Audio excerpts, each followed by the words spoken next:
Usok ang sumalubong sa mga motorista na dumaan sa National Highway sa Barangay Acaw, Bawang, La Union. Ang usok mula sa nasunog na bahay. Naglalagablab na apoy ang tumupok sa nasabing bahay. Mabuti na lamang umano at walang tao sa nasabing bahay.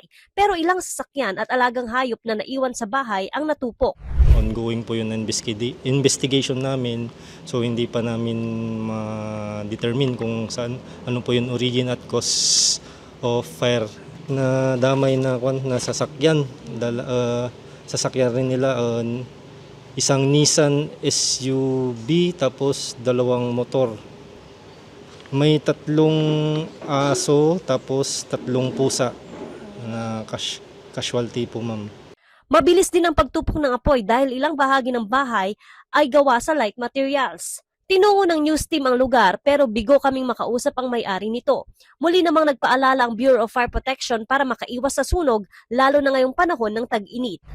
May pupuntahan po tayo, i-secure muna natin yung bahay natin, alisin natin yung mga saksakan na nakasaksak, tapos tignan rin natin yung electrical wirings natin kung okay pa ba o substandards ba. Joanne Punsoy, Balitang Solid North.